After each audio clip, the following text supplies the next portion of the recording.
भगवान राम ने माता सीता को अग्निदेव के समर्पण कर दिया।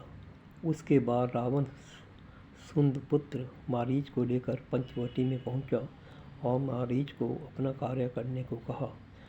मारीच अति प्रसन्न था, परंतु उसे यह भी भय था कि कहीं रावण अंत समय में अपनी योजना बदल न ले और उसे राम द्वारा मारे जाने का सौभाग्य जाता रहे।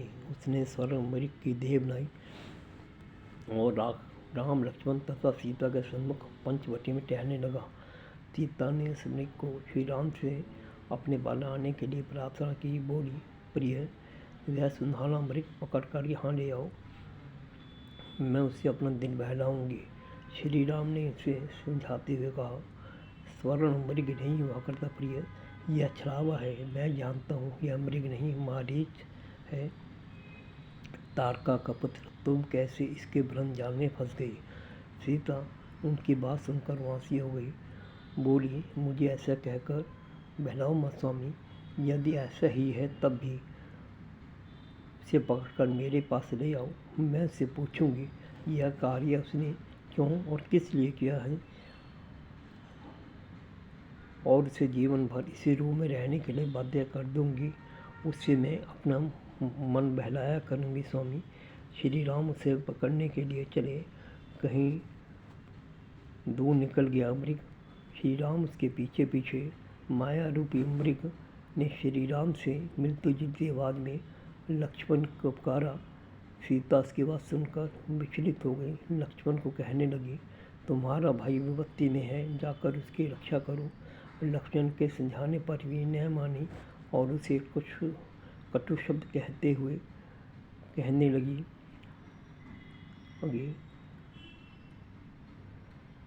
लक्ष्मण ने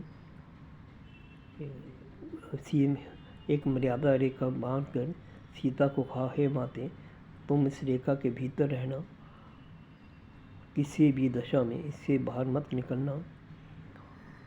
रावण के दूत मारीच को श्री राम ने तीर मारा। तीर मारते ही मारीच अपने असली रूप में आ गया और वह श्री राम से कहने लगा, हे प्रभु, रावण पंचवटी में आ गया है और वह सीता को हर कर ले जाएगा। यदि आप मुझे घायल और इस अवस्था में ना करते तब अवश्य ही मैं वहाँ जाने ही सोच रहा था और सीता को रावण के हाथों से बचाकर मुक्त करा लेता, परंतु आपकी लीला है, आप ही जाने। हे प्रभु, हाथ से मेरी है एक प्रार्थना है, मुझे अपना धाम दे दो। रावण साधु वेश में पंचवटी में आया, बोला, भिक्षा दो, मैं भूखा हूँ।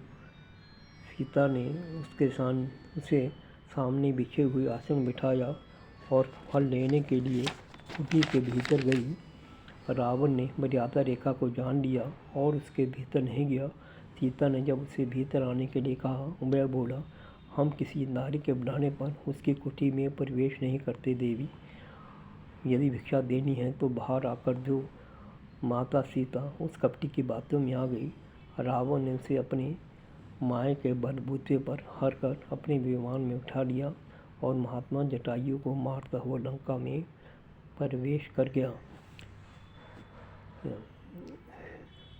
भक्तों, सूत जी से 88 मुनियों ने एक प्रश्न किया था, रावण ने सन्यासी का ही रूप धारण किस लिए किया देव ऋषि? तब सूत जी ने उन्हें बतलाया, रावण श्री राम से प्रतिशोध लेना चाहता था। सतयुग में राजा बलि को भगवान विष्णु ने ब्राह्मण तपस्वी के रूप में ही छल दिया था। रावण भी चाहता था कि मैं राम के साथ भी जो विष्णु का अवतार कहते हैं उसे भी इसी प्रकार से छलूँगा, इसलिए उसने वही रूप बनाया। और कहते हैं कि काल की गति भी निराली होती है। जब रावण सीता के यहाँ पंचवटी में भिक्षा मांगने के लिए गया, तब सीता यह भी नहीं सोच सकी कि इस फलों से भरपूर जंगल में यह सन्यासी भूखा कैसे है। यहाँ ऋषियों के आश्रम हैं, जगह जगह वृक्षों पर फल लदे हैं, यह कोई कपटी ही होगा, यह विचार माता के मन में नहीं आया। यह सब प्रभु की लीला है भक्तों। प्रभु अनेक प्रकार से लीला किया करते हैं। धन्यवाद। देवराज बंसल।